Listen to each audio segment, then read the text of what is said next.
Coming up on Cabela's Sporting Dog Adventures, we head to eastern Kansas for a waterfowl hunt. A big weather change makes things challenging and leads us to have to use a different strategy in the field. Great dog work and a great hunt are up next on Cabela's Sporting Dog Adventures.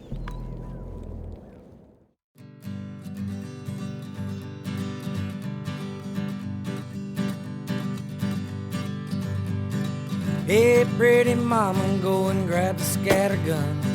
Rommel's looking like he's got one more good run. His hips are a little shaky, but his heart's still true. Oh, how that dog loves hunting with me and you. Sporting Dog Adventures, run, boy, run. Everything you need is here under the sun. Everything you need is here under the sun.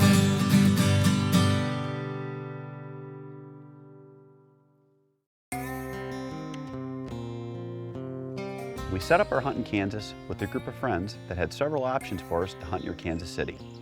The weather took a big change upon our arrival, and this led to very challenging circumstances with the birds sitting tight on water. We hit the field with Benton, Nick, Jason, and Chris, along with my dog Rommel. We decided to set up on a farm pond where the geese and ducks like to roost, loaf, and feed in the field next to the water. We had several groups of ducks swing over our spread, but they wouldn't commit. We decided to change around the decoy spread and make sure that the frost was knocked off the top of the decoys. We had several dozen decoys out with the jerk string to add movement because it was a very calm day. We had everything set. Now we just had to wait for the birds to fill the air. Geese fly a little later? Oh yeah. This will be a 9:30 to 11 game. It's a loafer? Geese. Okay. Yeah. With the snow, it may even push it later, yeah. It is ducky feeling.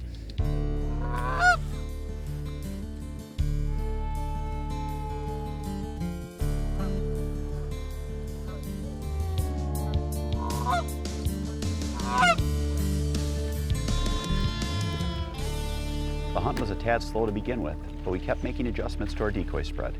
It also gave us some time to tell stories in the blind. I used to shoot a big Ithaca 10 gauge. Yeah? And the ultimate load for that was lead number 2s before the non-toxic rule came into play. Kill them at 100 yards?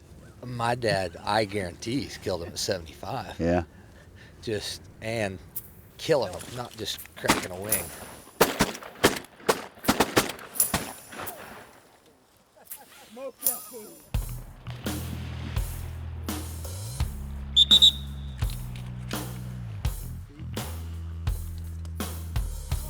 All right, the skunk is off.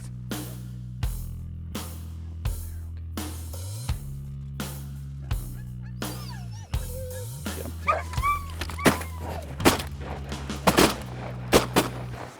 Back.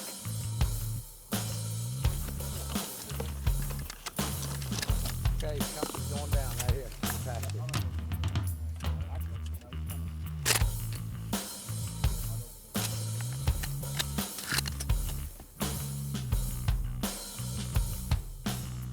Heck, even our dogs thought the action was slow.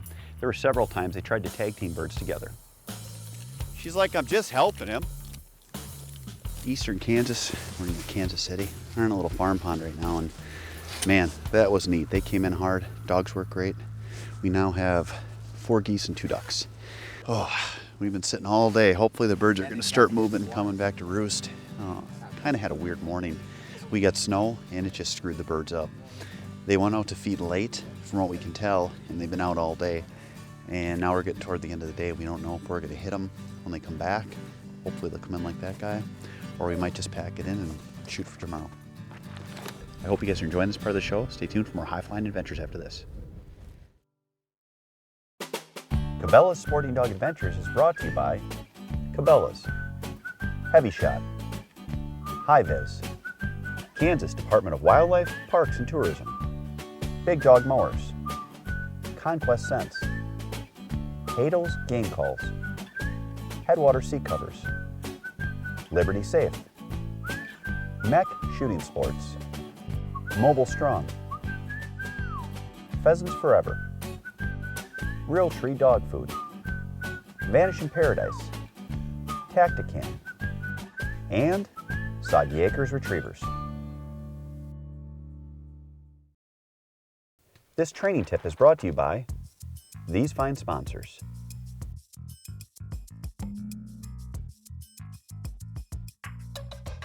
Welcome to this week's training tip. This week we're going to work on an intermediate drill, which is called directional casting or baseball.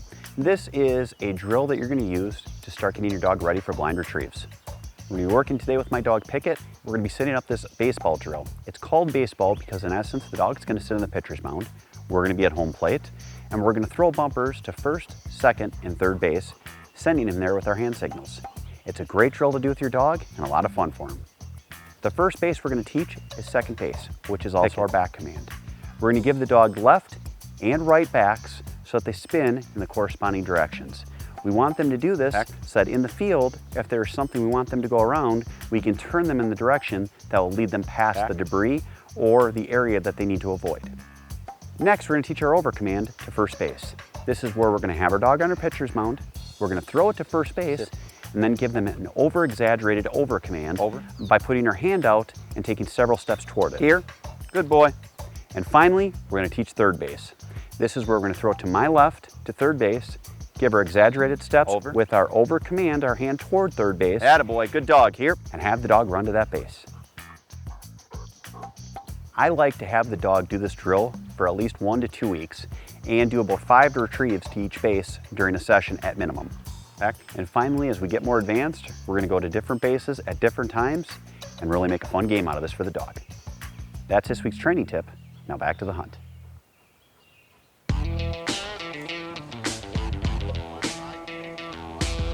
The next day we set up on a different pond, several miles north of our area. The weather, the birds locked down and they were not flying. It was a slow morning, but the dogs were ready and we just had to wait it out. The weather was brutal. We had new snow on the ground, we had fog in the air, visibility was really limited. It took about 2 hours until we saw our first birds in the air. Well, they're promising.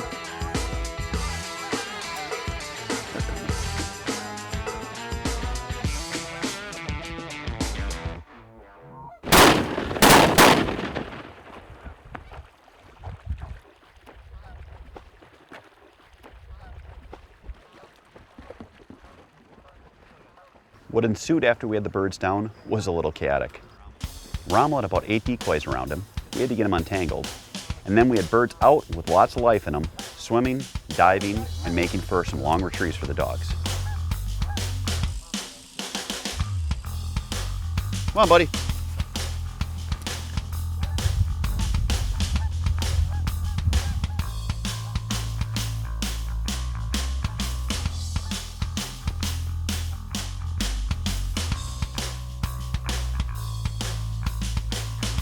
Rommel here. Rommel here.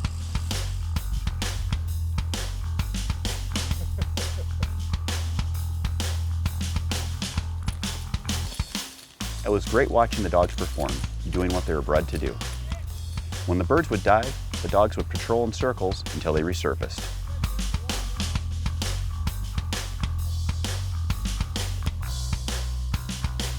One thing was certain, we were gonna have some tired pups when we got home.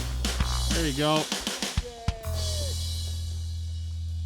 Those are kind of nice. A little glide in from the north. Mm-hmm.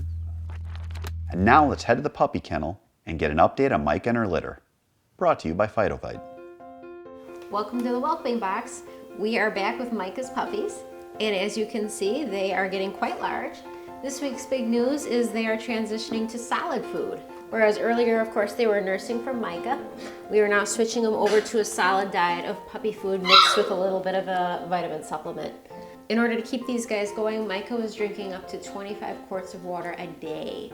So obviously that takes a tremendous toll on her body. So at this point, at this stage with their size, it's important that we start to switch them over to puppy food. We'll weigh them for you in just 1 second, but check out these little guys, how active they are. All right, let's weigh the puppy. He is at 6.2 pounds. They sure are getting bigger. We'll have to see where they end up next week. Now back to the hunt. Coming up on Cabela's Sporting Dog Adventures, our Kansas waterfowl hunt continues. We're also going to bring you a great recipe where you can use your goose meat from the field. All that and more coming up next on Cabela's Sporting Dog Adventures. And now it's time for What's Cooking with Kate, brought to you by these fine sponsors.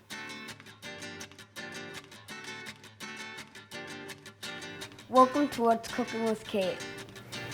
Well, today we are going to make a kid-friendly recipe, right? Something tasty. We are going to make chili cheese goose fries.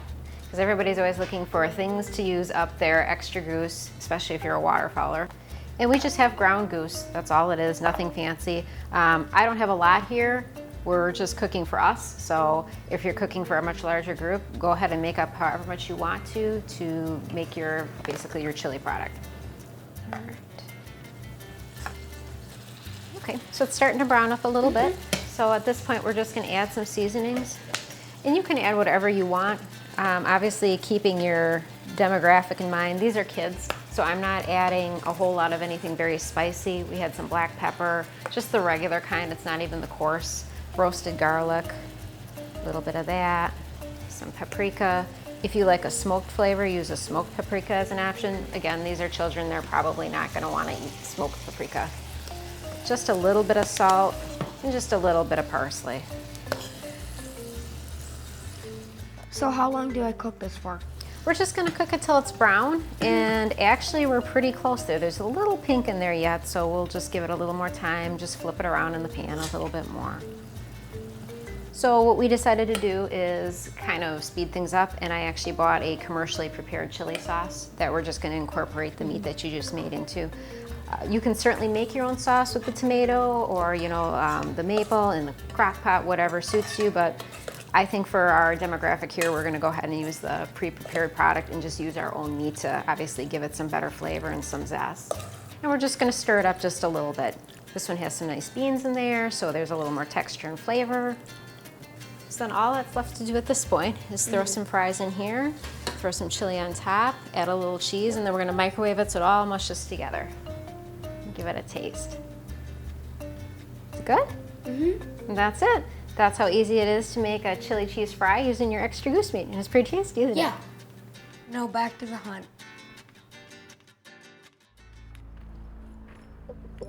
Day 3 of our Kansas hunt held the most promise. Early on, we had birds buzz our spread, but they wouldn't commit. We adjusted, waited, and just hoped that some would cooperate.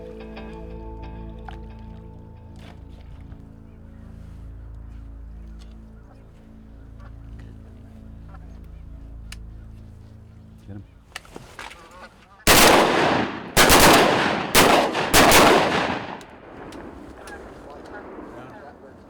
Yeah.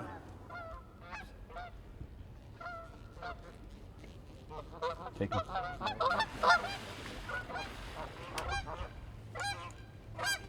Take him.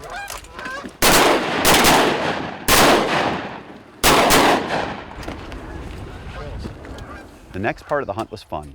We had large groups of geese circling. As they worked, small groups of ducks kept landing in the pond. We finally decided it was time to take out the ducks.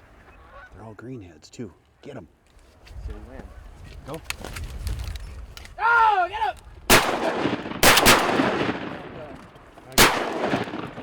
And that led to a lot of retrieves for I Rommel. got a long shot on that Drake that went that way, but Good boy. Good boy. Here. Oh, he's following. Look at him. He's trailing it. It's like pheasant hunting.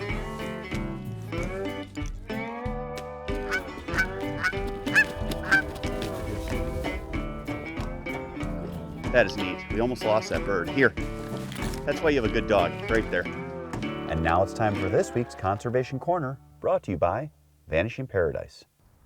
The sportsman's paradise we have in coastal Louisiana is losing a football field of land every hour. We must use every tool in the restoration toolbox to stop the land loss and start building land, including a project called sediment diversions. These projects mimic nature and allow sediment from the river to build and sustain new and healthy wetlands. The best available science tells us that this is one of the most important things we can do to rebuild the vital habitat of the Mississippi River Delta. Learn more about how we can reconnect the river with its wetlands and rebuild the Delta's marshes, wetlands, cypress forests, and barrier islands to save this vanishing paradise. Find out how you can help at vanishingparadise.org/sportingdog. More birds, great retrieves. There you go. Here, we wrap up our hunt from eastern Kansas. Coming up next on Cabela's Sporting Dog Adventures. Be sure to like us on Facebook and follow us on Twitter for a chance to win a puppy just like this little guy from Soggy Acres Retrievers and a bunch of other great prizes from our sponsors. Good boy. This product review is brought to you by these fine sponsors.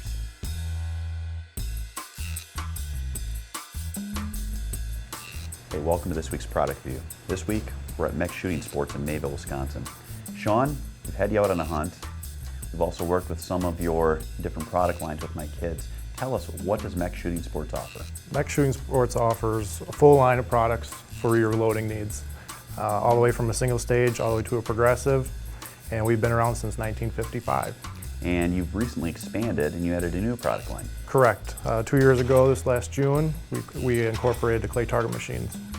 So basically, people can shoot clays, empty their shells, then reload their shells, and complete that cycle over and over. That's correct, full cycle. Basically, customize your ammunition, go out to the range, shoot off our clay target machines, and do it all over again.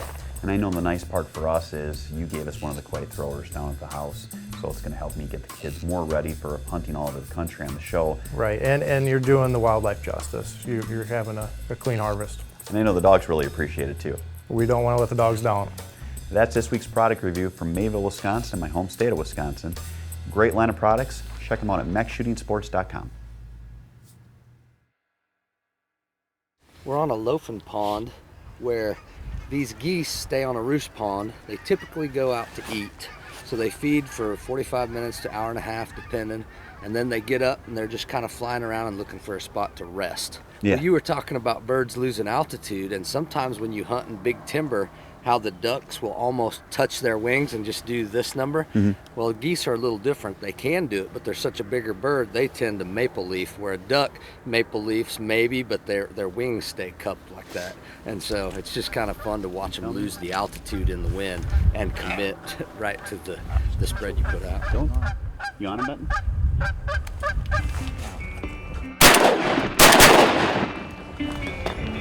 Now, you were talking earlier about a river around here. What was the name of that river? The Arkansas River? Now, wouldn't that be the Arkansas? Absolutely not if you're a Kansas native. It's an Arkansas, okay. The Arkansas River? So there's the Arkansas River and? The Little Arkansas River. The Little Arkansas River. And do they flow into the state of Arkansas? No, Missouri. Oh, that makes absolutely no sense. Well, Missouri never makes sense to anybody. There you go. You want them?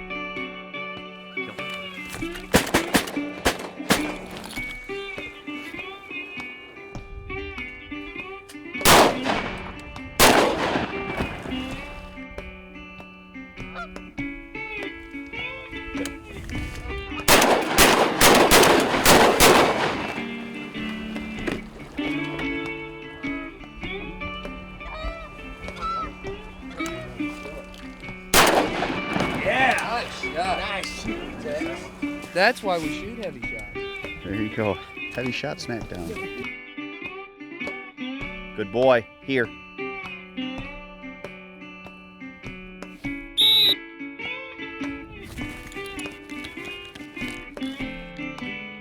There, he's got it.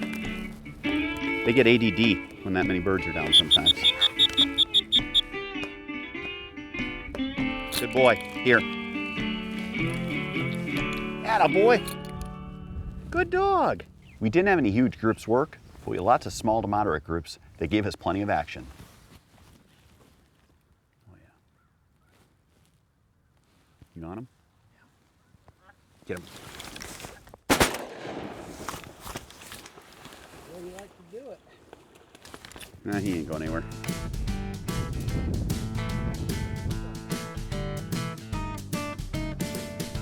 Hold. Hold.